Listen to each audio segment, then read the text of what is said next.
Greetings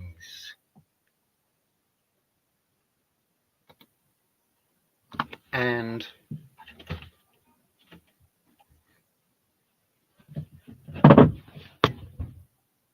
love.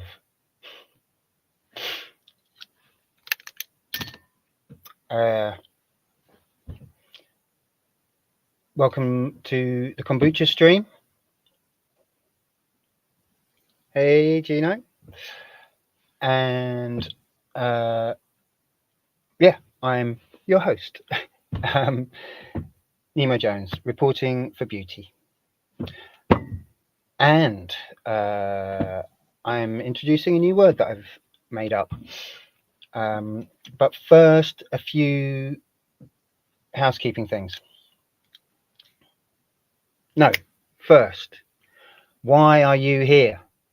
Why did you manifest in this realm? Why have you incarnated now, here, in this place, in this crazy world? Please ask yourself that question. Don't avoid it. Don't be lazy. Don't be a coward. Got to say that. I've got to say that. That's what it's all about, and I'm going to get more into that.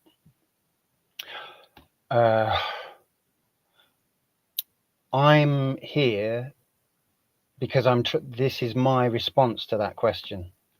So I'm here talking, through thick and thin, trying to make sense of this reality, of this spiritual reality, in order, and I'm trying to get better at presenting myself and my ideas, because I think I have something of value to contribute. So that's why I'm here. And I'm going to really go into that again and try and convey what I'm talking about as clearly as possible. And first, there are a few things, like housekeeping things. So quickly, what have we got? The signal might be bad. Everything's an experiment here, on this channel. Basically, I'm trying stuff. The signal may be cutting out right now. It's telling me it's not great. I'm doing my best in a tricky situation. Just trying to fit this in. I'm busy doing lots of different things. Gino says he's looking at the Hanged Man card, asking the same questions synchronistically. Hanged Man. I've been out of the tarot realm. I mean, I've got my deck here. Anyway, I'm not going to get... but I'm going to... I'll pick one, but I'm not going to get distracted. I will get to that. But first, let me just cover this basic stuff. Yeah, Gino, if you're watching, how's the signal? Can you at least hear me? I don't know if I'm... Because when I first read that, I thought, oh, am I frozen? Or is that what he means? But is the signal bearable? Can you hear me okay? I've actually got my mic down here, so I'm going to move that closer to me and pin it on here. Audio good, brilliant. Oh, thank you so much. That's great to know that. Yeah, any problems, please let me know if you continue to watch. It worked a bit better before. Hopefully that's okay. All right. So I've done that. Okay. Any feedback on everything is welcome, not just the technical side of it, but anything I'm saying, any of my ideas. I'm including the theme of this talk. Everything's open, everything's an exploration. I'm doing this on a shoestring. It probably shows, and that's obviously my responsibility. That's the way it is. But I've bought the sort of streaming service, StreamYard, and it costs like £50 a month, 50 English pounds, and there is a donation button on nemojones.com, and yeah, I just thought I'd mention those things, and it's because there's also more things I want to do, and as I said, what I'm doing is trying to create the most value, and I think I have something to offer. I keep, saying it, but it's like I've got to sort of be confident in that. I have a unique perspective, which I'm really keen to have challenged as much as anything else. If there are good challenges, and if there aren't, then fine, let's move forward. Okay, so that's those things. Maybe I should cross things off my list. And first, I'm going to, not first, but at the same time, I'm going to give these a shuffle. Okay, so I hope you are well, dear listener, and I hope you are thinking about what you can offer and why you're here, and whether this world is just a ride that you can just flow along with, or whether you can use your will to change it. Because my theory really is that when people let it be just a ride, something that happens to them, then the ride isn't so good, basically. That's kind of it. And so that's what I'm trying to express on this channel. How can we, in a way, you're sovereign. You decide. Your taste is your own taste. Your sense is your own sense. Your conscience is your own conscience. What do you want in this world? Because that's up to you. That's where you're free. That's where you're completely free, and where you have complete authorship, which is something I'm going to get to a bit later. So I'm going to switch to this, not this one, but this one. Okay, so I've talked about this before. This is, for me, this is a very important thing. Gino, if you're still watching, or if anyone is watching, it would be great to know. I suspect that you can't see my mouse on the screen. Can you see it wiggling around and pointing to things, or not? That would be good to know. I suspect probably not, but I won't wait for an answer. I will just continue onwards without pointing and say, okay, thanks, Gino. Right, so I believe this chart is really valuable contribution to the conversation about morality. What I would say is that the lower realm there, the do no harm and allow no harm, the non-aggression principle and the self-defense principle, or don't steal and don't kneel, that part of it, that's a sort of, it's great. It's something you can just continually work on through your life. It's sort of like a daily process in a way, how you relate to that aspect of spiritual reality. Then you have the higher realm, and I'm fairly convinced that this is an accurate description that I've given here of what the higher realm consists of. If we divide spiritual reality, into the lower and higher, which is one way of looking at it. If we do that, then I think on the higher realm, if we talk about, because this is, as it says at the top, expressions of right action, this is morality, how you do morality, how to be moral, how to be good. And as Mark Passio is now taken to saying, which I think is one of the most brilliant and simple, is it an aphorism, a truism? Well, no, an aphorism, I guess, is freedom is reserved for good people. Yeah. So anyway, the higher realm is, sorry, I got distracted by saying that, completely lost my thought because it's such a like trippy thing in itself, that concept. But I'm going to get back to the chart and I'm going to talk about the higher realm. Let me bring myself back into the picture. Yeah, so up here we have the higher realm, which is holistic. And what does it say? I can't actually read that from there. What have I put? Holistic and active, initiative. So it's taking your will to the next level. You're kind of saying, it's not just responsive. It's response able. That's what we want to be.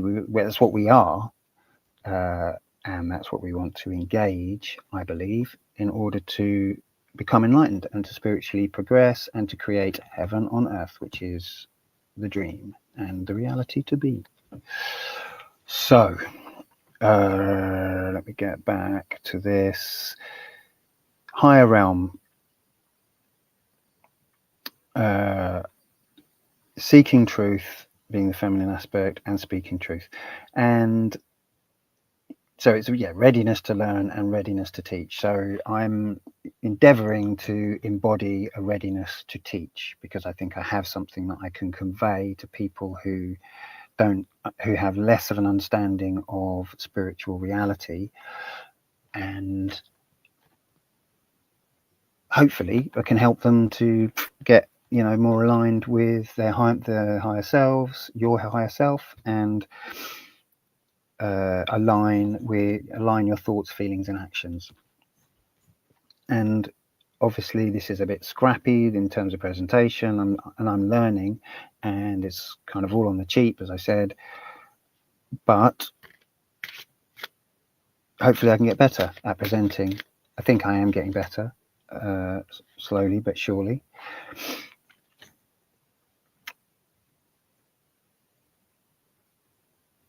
And it's the effort that counts,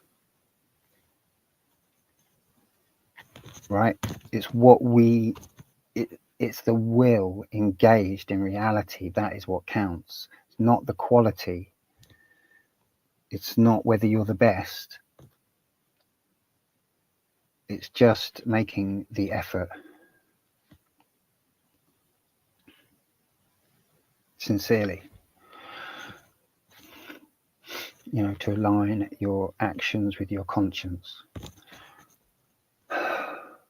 So seeking truth and speaking truth, I believe that this is a very clear way of understanding, or a path. It lays out a very clear path towards enlightenment. Seeking truth and speaking truth, because through speaking truth, you square the circle, you create the circle, you fulfill the energy of evolution that's inherent within truth.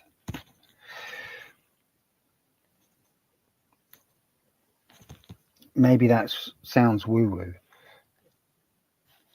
and that's fine.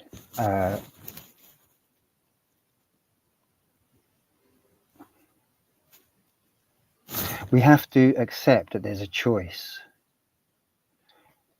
at the heart of being alive, which is to choose, well, am I engaged or am I disengaged? Am I about giving or am I about receiving? Or am I attempting to create a balance between those?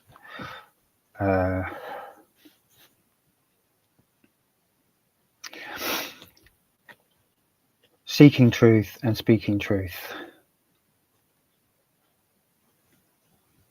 I believe that is what you are here to do, ultimately.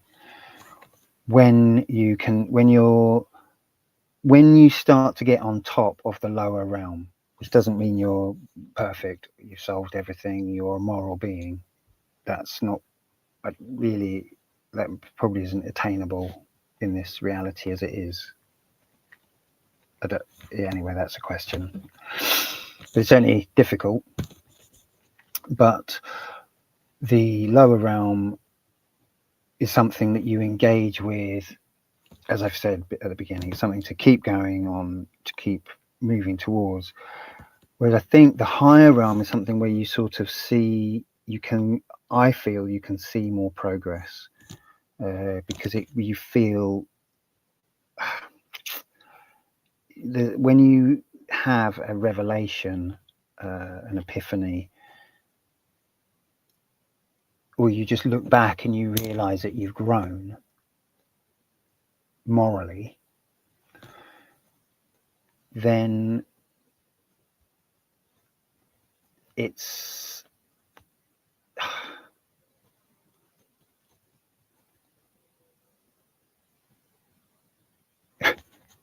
it is a level above. But now, sorry, I've confused myself, because I'm realizing that it's all about morals, both the lower realm and the higher realm. So it's interesting. They do contribute to each other, but the lower realm is kind of more mundane and everyday.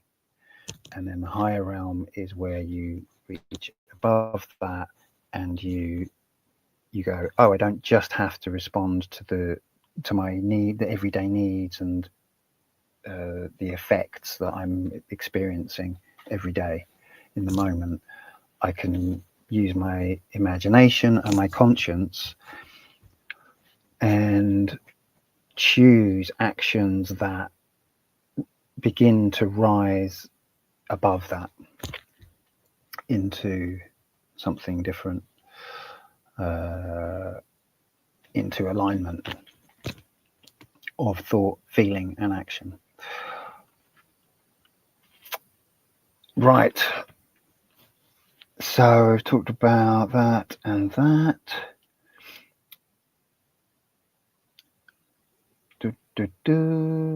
Podcast. There's a podcast in the offing. That's a potential thing that might happen with a friend of mine. So that's another cost as well. So yeah. Anyway, I won't go on about that, but that is that. Right. So on to the main order of business.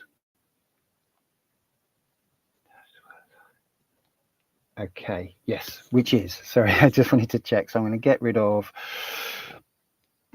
this and bring that back in. So introducing subdominism. It's a word I've just coined.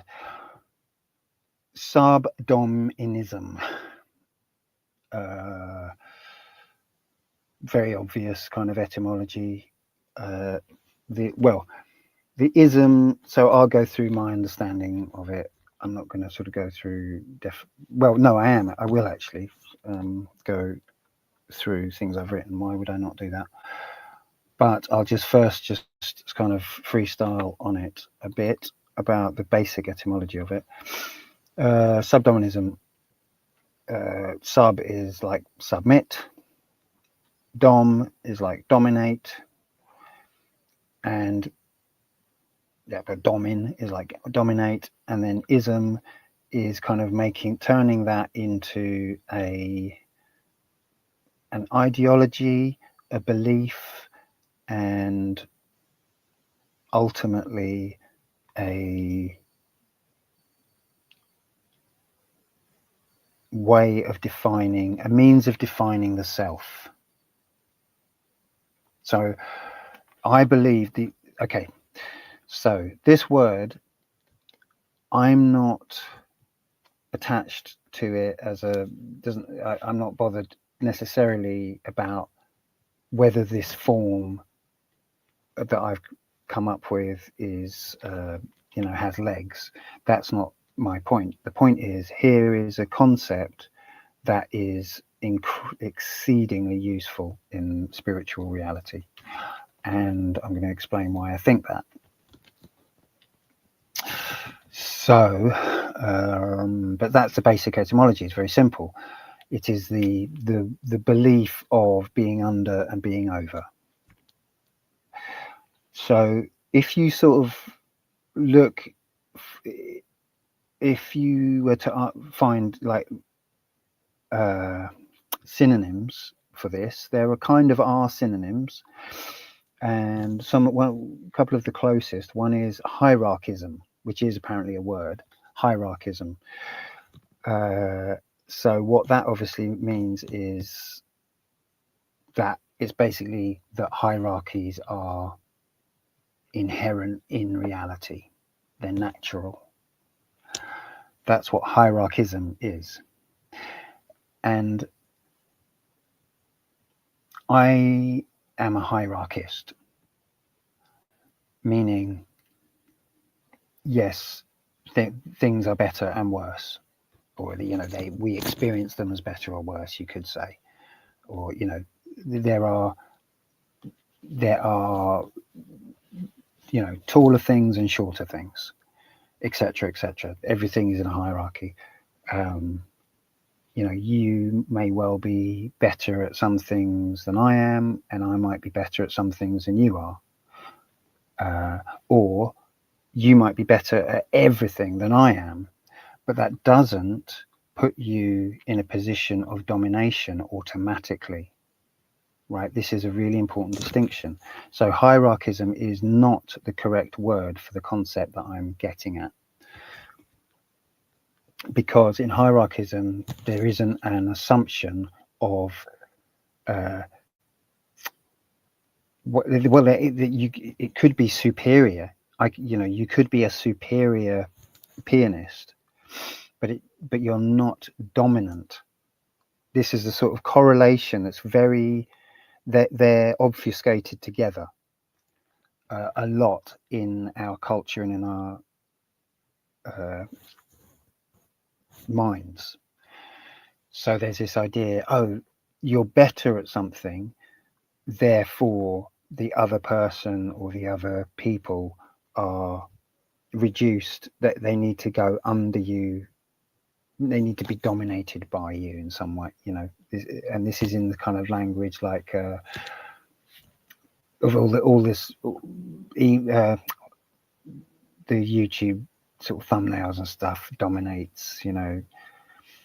What it really means is they have the superior argument. That's what it means, and that might be true, but the language is brought in of destroys, dominates, such and such dominates this person. So that's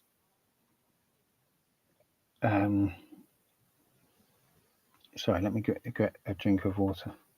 Okay, I don't know how long I'm gonna have to do this, but I need a swig of water anyway.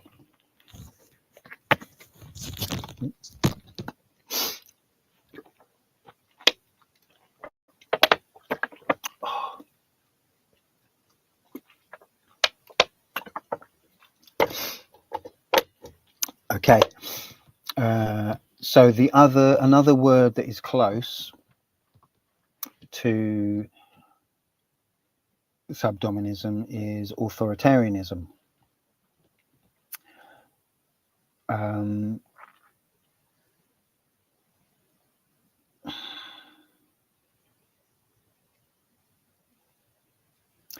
But authoritarianism, it doesn't really cut it for me, because I would say that what authoritarianism denotes is a situation or a belief that another being has the authority, has authorship of your actions. And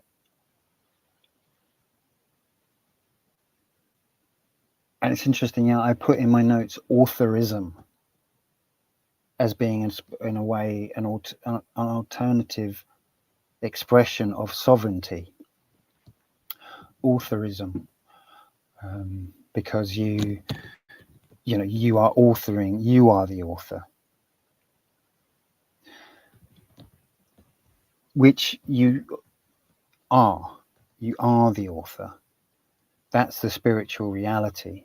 So that's why authoritarianism is not just mean or nasty. It's actually false. It's actually a lie in spiritual reality, because it's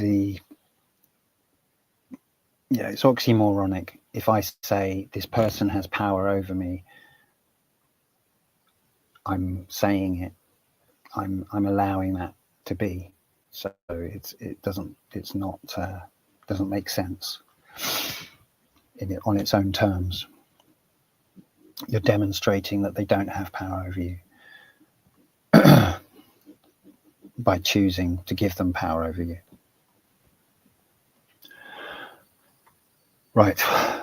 So authorism. So yes. So anyway, the point being, neither of these words get at the point of what I'm trying to convey, or what I believe I am conveying with this new word, subdominism.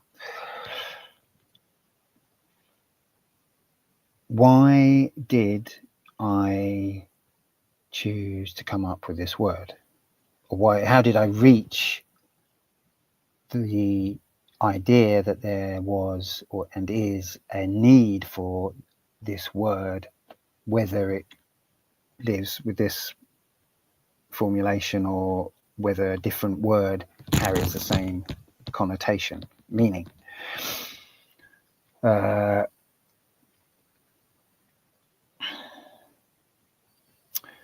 I did so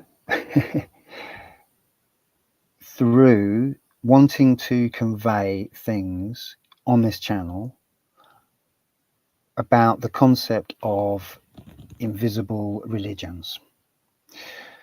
So I came across the idea of invisible religions through Mark Passio's work, and he identifies several distinct invisible religions, and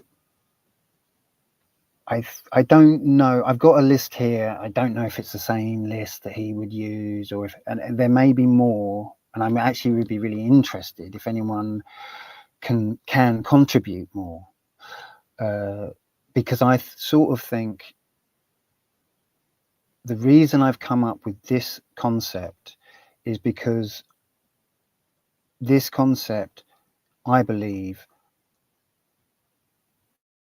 undergirds that's the word I thought of, these other hidden religions. In other words, it's a foundational belief which enables irrational beliefs to sit on top of it, because it's like an article of faith that is not chosen but experienced. So, but it is chosen because I'm saying it. So hopefully you can look at this word and you can say, oh, that's me. I'm actually a subdominist. By the end of, or when I'm able to really convey the meaning of this, you will see, oh yes, I'm a subdominist. And I'm saying that as a subdominist. I definitely am that as well. So, but that's not to say that it's a good thing, but I believe that we all are within this delusional soup of belief, basically.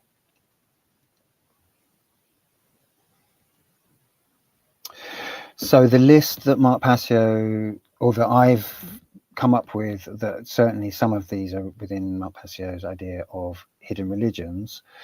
Well, before I get to the list, I'll say, so obviously the idea of a hidden religion is it's something that everyone believes, but they don't realize it. and they all would take quite a lot of explaining, actually, I'd say. Yeah, they all need a bit of explaining. So I'm going to sort of not really do that in this little chat. I'm just going to go through them quite quickly because I think it would distract if I was to get too into them. So first, I'll just list the ones that I've written. And as I said, if you can add any, please do. So I've got government, which could read government / the state. And it could also then put / the republic / the king, the crown, that's a hidden religion. Then scientism, then New Ageism. These are not in order, by the way. They're not in an order. They're just quite random. Then money. Then carnism. And then holdism, which is really clumsy coinage that I came up with the other week because I realized that, again, I was looking for a word that I couldn't, and I'm not happy with that one at all, really. But it does contain something which, as I've said before, I believe there's a real blind spot in the freedom movement, which is basically to do with the space, our space, where the places where we can live, and the way that is our relationship with that space, and the compromises that we make in terms of morality, how we interact, and whether there is really any morality in that realm of space and how we share it. Yeah, that's my own kind of contribution and different contribution, which I need to sort of get clearer on how to express that. But I've just done so quite briefly. But I've just whizzed through these hidden religions, and they are potentially quite contentious to someone that hasn't thought morally, hasn't been exposed to sort of basic morality and its reasonable extension into all areas of life. Excuse me.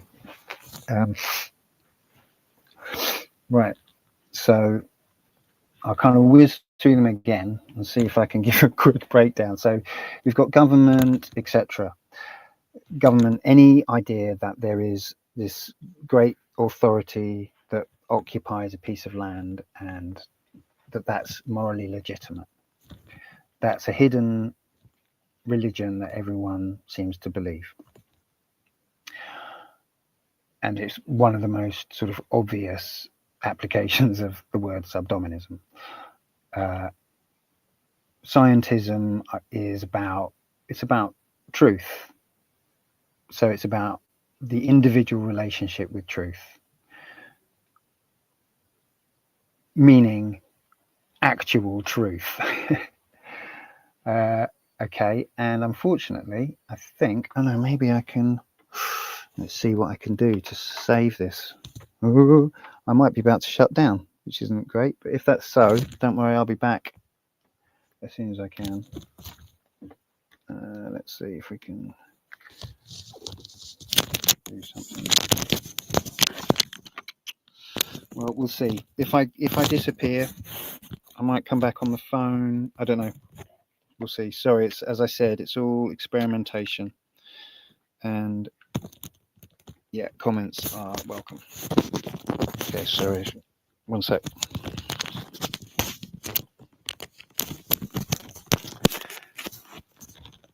Yes, so scientism is about, it's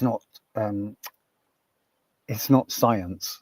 you know, science is obviously great. Yeah, do experiments, yada yada, make theories. Do you know? Yeah, sorry, I'll get to that in a sec. It's quite so I'm not used to having people comment. I'm not very good at it. Is that how I show that? No. Oh, show. I'll click show. Right, there's Gino's comment. I'll get back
to that. Stream info.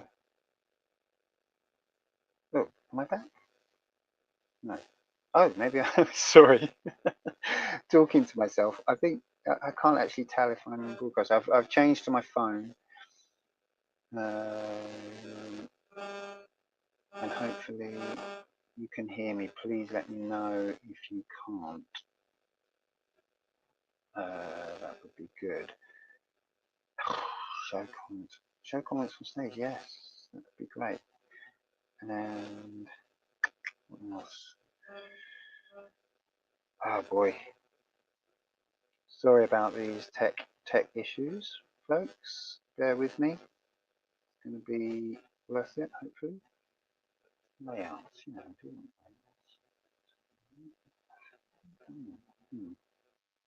Okay, well, access. That's very easy. Which is why it looks a bit weird. And can't see comments. Oh my gosh. It's a bit difficult on the phone. Sorry, everything's very fiddly.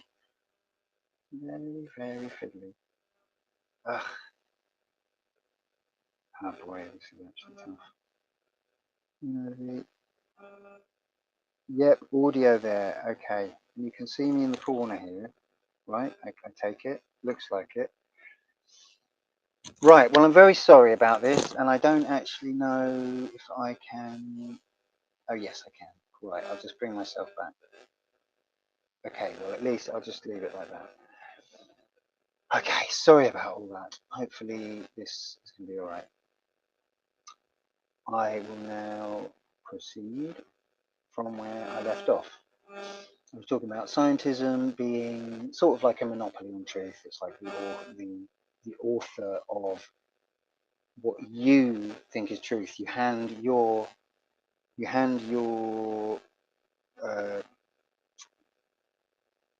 discernment over, which is a powerful. It's sort of. I mean, without discernment, we're going to struggle. The discernment is like the tool, it's the means by which we can navigate spiritual reality. So when you hand over your discernment to someone else and you say, well, because everyone believes it, I believe it. Because it's either it's not necessarily the belief in a specific authority. It's kind of more like the acknowledged authority, the chosen authority on a given subject. And oh, sorry, what I didn't include in this list is religions, as in normal religions, and obviously that's the same thing there. You're handing over, so you're submitting to. In both these cases, you're submitting your, whether you want to say God-given power, your natural inborn power of discernment, whether it's in the realm of assessing what this reality actually is, or whether in both senses really, in the scientism sense and in the religion sense, is kind of a different aspect of it. One is obviously more focused on the material realm, what we call the material realm, what seems to be in the material realm, and the other is more focused on normally, the moral realm, but it's clearly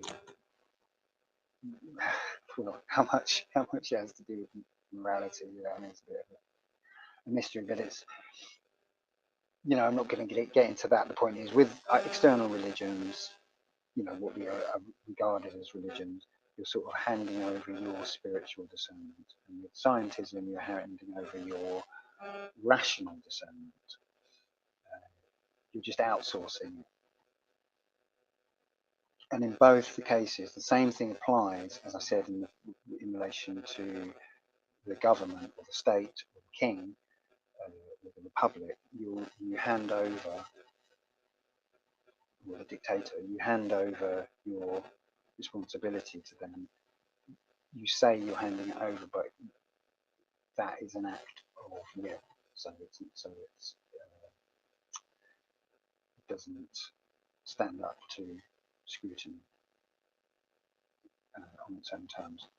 Right, let's have a look at Gino's comments.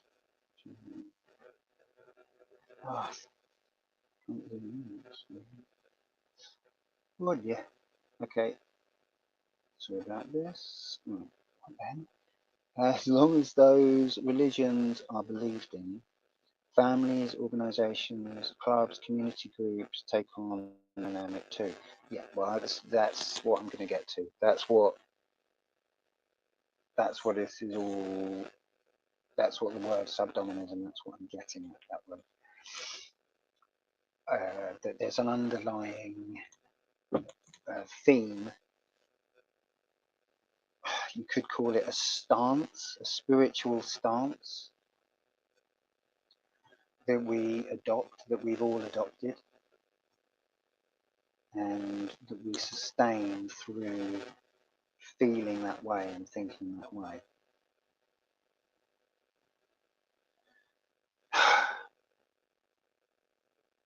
It's tough doing this because I don't know if you can hear, but there are cows nearby, and it's just gone midnight, and I'm just hearing them moaning.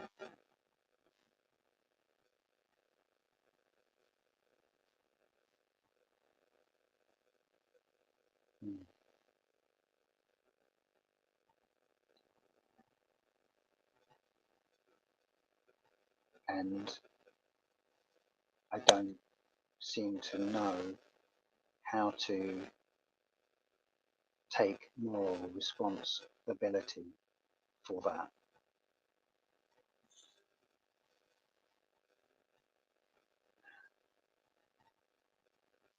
And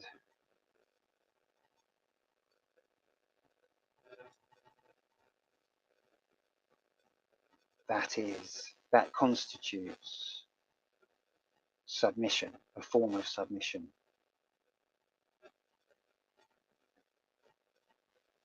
So it's in these ways, in so many ways, layers, that we are compromised.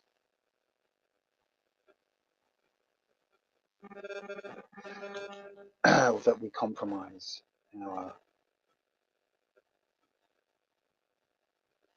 ourselves, that we misuse our response ability. We do respond, but through inaction.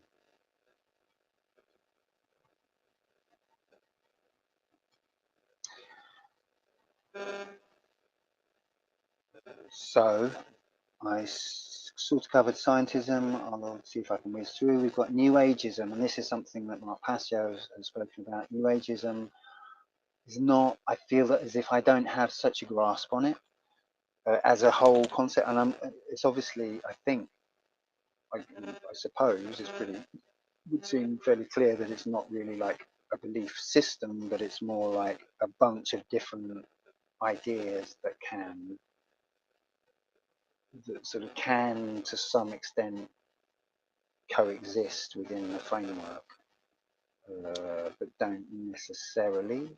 Or maybe it is fairly clear, because I'm assuming that Mark will probably say it is like it's about relativity,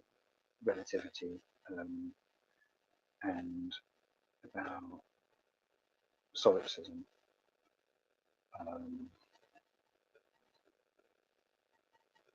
And not that Mark has to say something to be true, but this is where I got this kind of list from.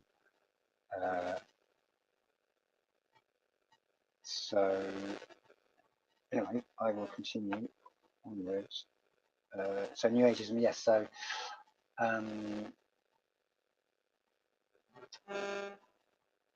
yeah, relativity, and well, I suppose one of the most obvious things is I'm creating my reality, which is really it's a denial. It's a denial of in moral reality. It's a denial of the free will of the other, and it's a claim of sort of godhood. And that goes along with Satanism. Mark Passio talks about de facto Satanism, as indeed you are acting as a Satanist, but what he means by that is not that you believe in supernatural stuff necessarily, but that you believe that you are the god of your reality, that you can and should take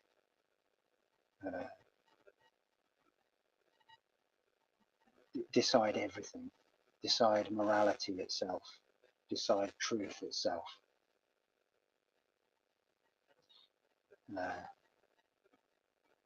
Or perhaps New Ageism is more about deciding truth for yourself, and Satanism is more about deciding reality for yourself.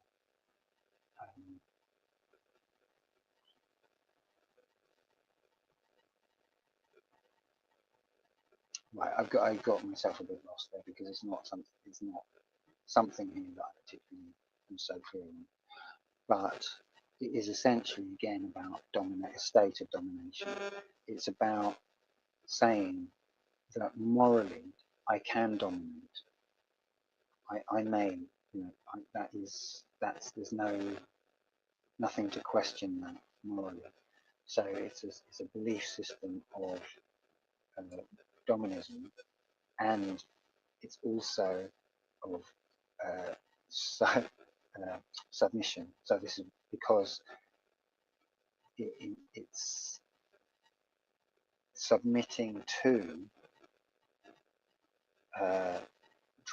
the drives of the ego, and ultimately that. Yeah. Okay, that's my take on it at the moment, and I may have. Again, it's something that I don't claim such an understanding of. Then we have money. Obviously, this is considered a hidden religion. It's the thing that everyone accepts as a means of value exchange, which everyone can also clearly see doesn't really exist. So I won't dwell on that. Then carnism is obviously one of the more, very contentious, and that's to do with domination rather than submission. It's the way in which in this world huge swathes of humanity engage in this simultaneous submission to whether it's the state, etc.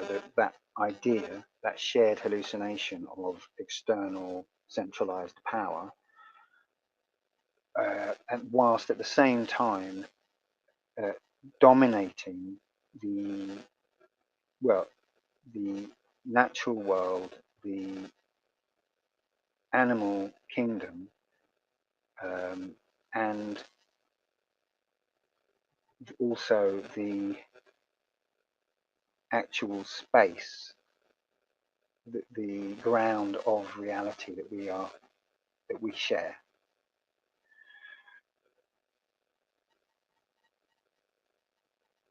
Sorry, the last bit is actually what I would consider holdism, the last bit that I just mentioned. So carnism is specifically about animals.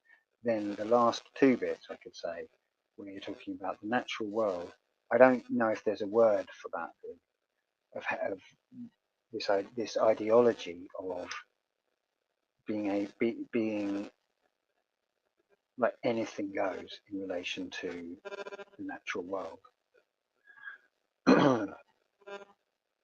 Because that is a kind of dominant assumption, but then I suppose, well, I don't know. I'd be interested if anyone has a suggestion for what that might be called. But then, so I've sort of covered carnism there. It's the idea that you own another sentient being and you can do what you want with it.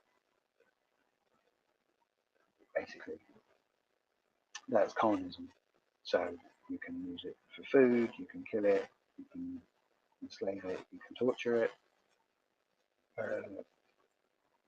etc., etc. And yeah, so that's the domination part for most of us. That is a way that we do dominate. So we dominate downwards while submitting above. And arguably, the system of so-called domination from above is sustained sort of deliberately through that cycle, spiritually speaking. We're all doing it. We're all engaged in the domination of what's below while submitting to what's above, which in the case of the dominators is sort of the free reign of the ego, I would say, spiritually speaking.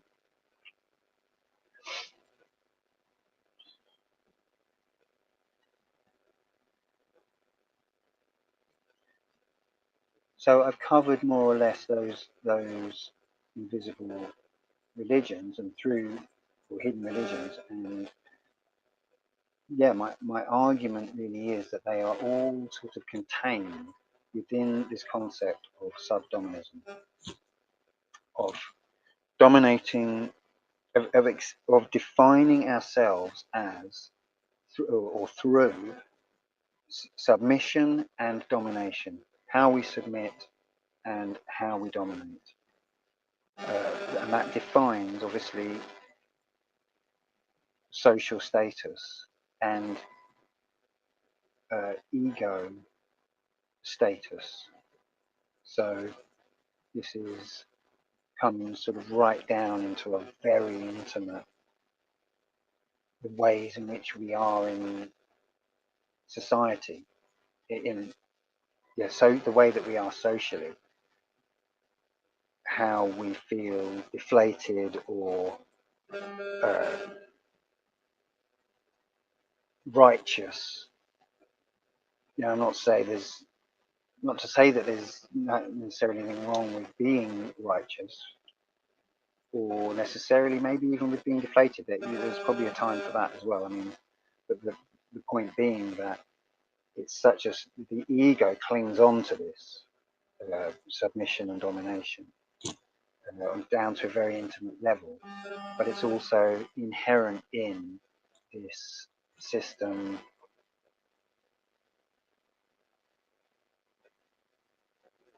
You know, the way the material world is manifest now at this time is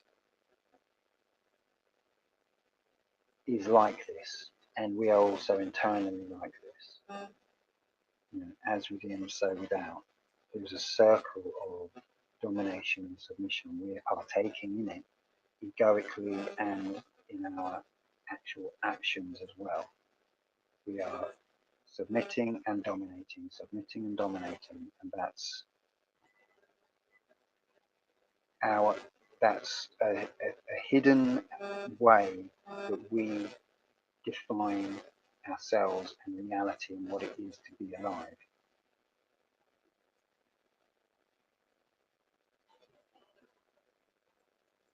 You know, that's sort of a potential definition of subdominism. And I could talk, I have got the definition. I'm just trying to remember where it is. We could quickly go on to that. Because I've actually covered largely what I wanted to cover, which is pretty great. I've done that in an hour, so I'm actually fairly pleased with that. Let me see if I can just find my written definition. So just give me a second.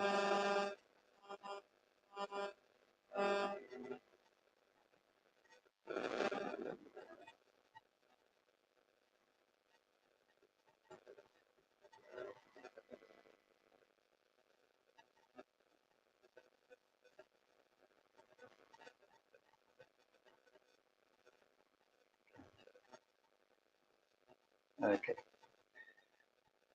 Subdominism.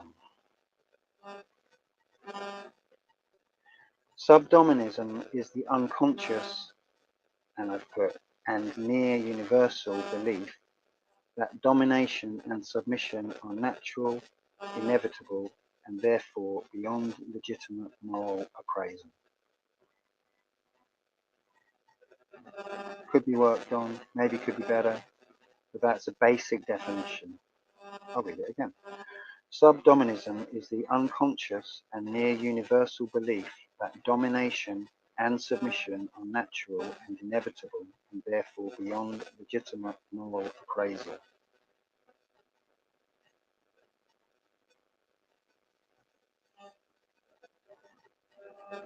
Then I've written, this belief shapes identity, social behavior, and ecological engagement, you could say environmental engagement, at the deepest level by normalizing hierarchical patterns as natural. Yeah, obviously that's not right. But yeah, so I'd say normalizing subdominant patterns as natural would make more sense, making them largely invisible to conscious critique.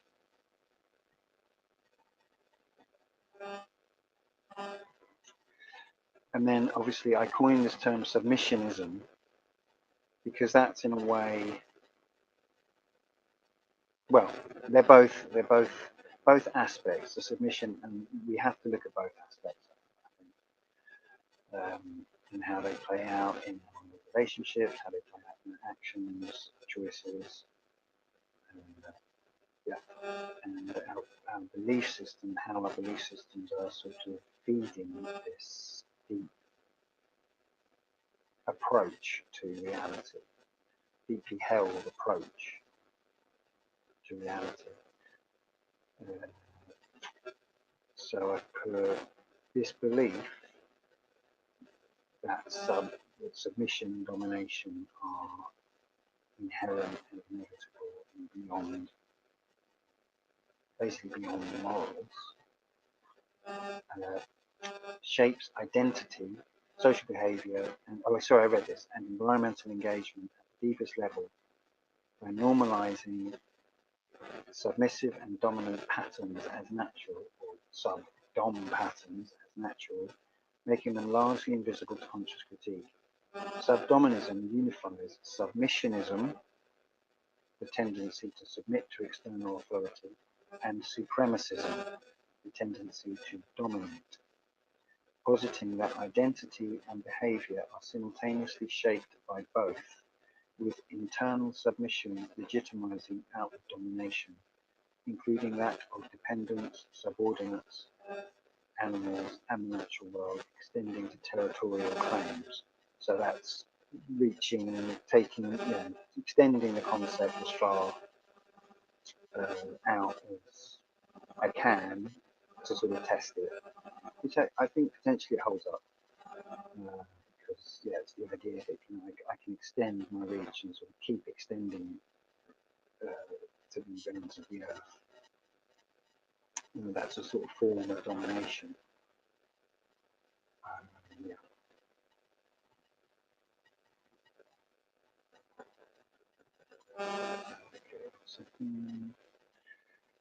Okay, yeah, that's all I need to read from that.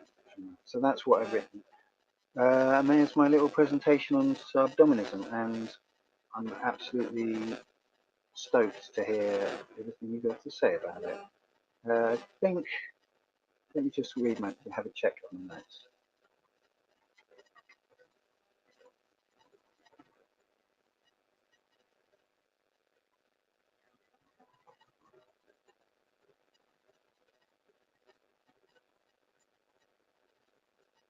I think I will just do a little recap. So, yeah, why are you here? I think it's ultimately to sort of get past the basic level of just being,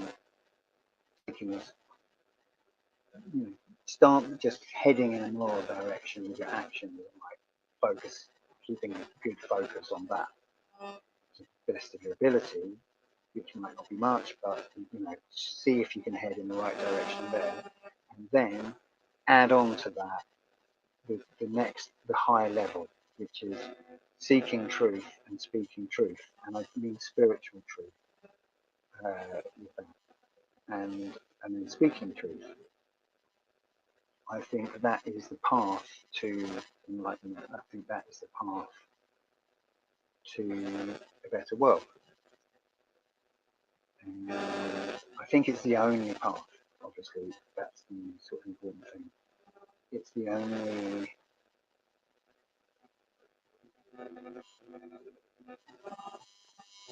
It's the pure path of actual value. Seeking spiritual truth and speaking spiritual truth to the best of your ability. That's the pure path. It's not to say that other things aren't of value, but there's a highest value.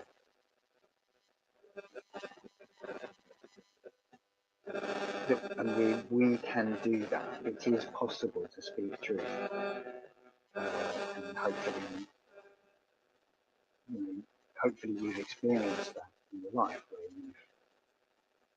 you've said something true and shifted some reality in some way, and maybe it's not always, maybe it doesn't always feel or value, but because it might be uncomfortable, there's also that.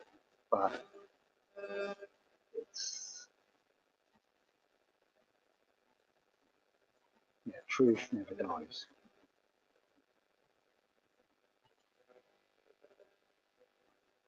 After the lies.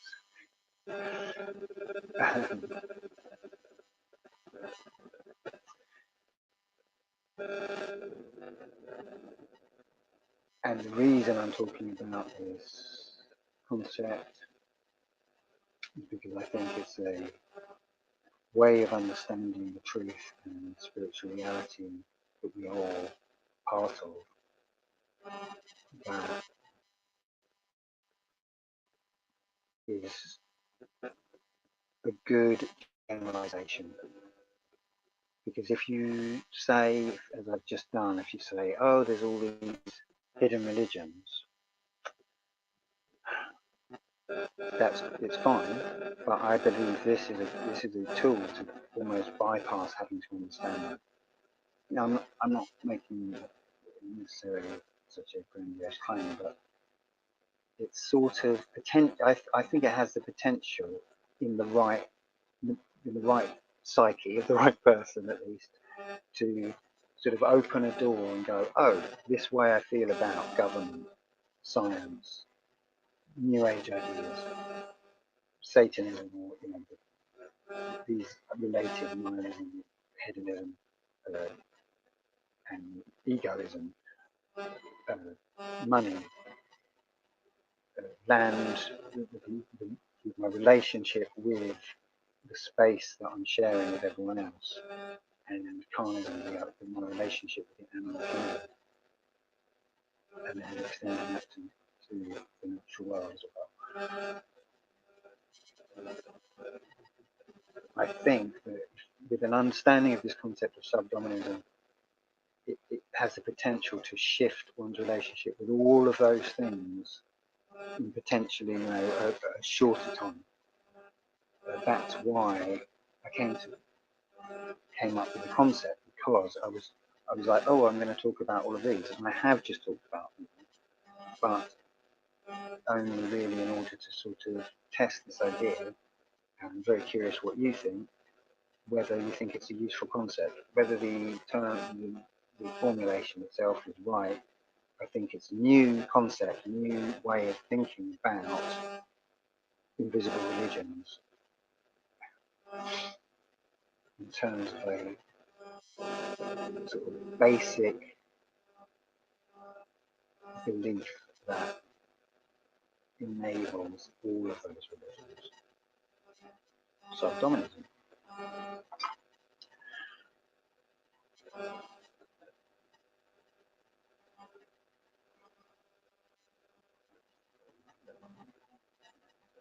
Yeah. And I have got another note here that I hopefully can sort of get, because this was an interesting thought, is the relationship between internal and external control.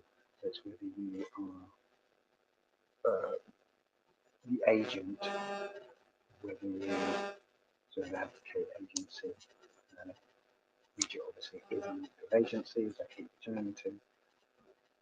It doesn't really matter that it's obviously on money.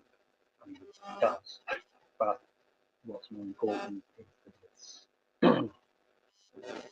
what's noticeable is that it creates suffering, and that's kind of straightforward, and it creates, whether you want to call it slavery or the lack of freedom, and just the lack of good stuff in every possible sense, really. Yeah, which you can summarise as the lack of freedom. It's the external control, so that's the sort of difference. Are you in control? or is someone else in control? And then yeah, or are you in control of another being, which through that turning to is, I think, mainly, well, actually it's reflected in obviously all the kinds of social relationships, then to children, and then into the animal kingdom. That's where they get the brunt of it, this sense of righteous domination. Not meaning, oh, it's righteous, oh, it's right, but as in it's considered right, it's considered, yeah, right, not wrong, to,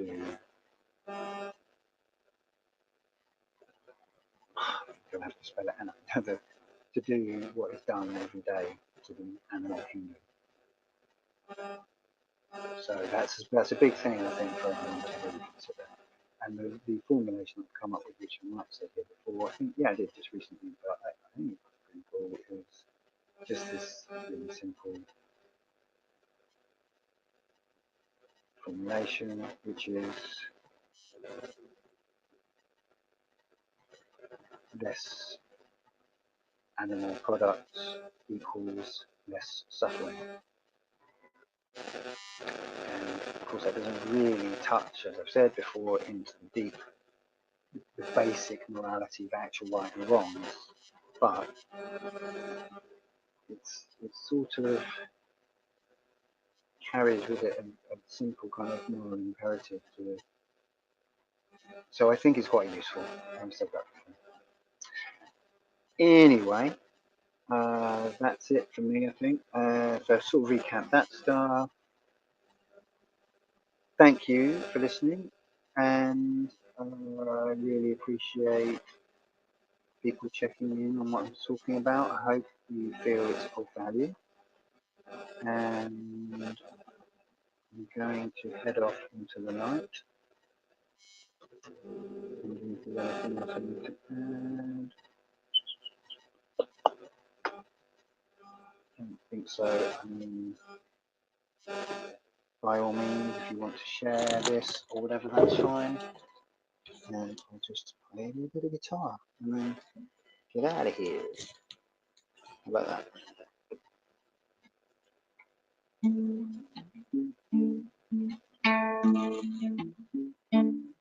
Let me take this 1 second.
Cheers, my beauties.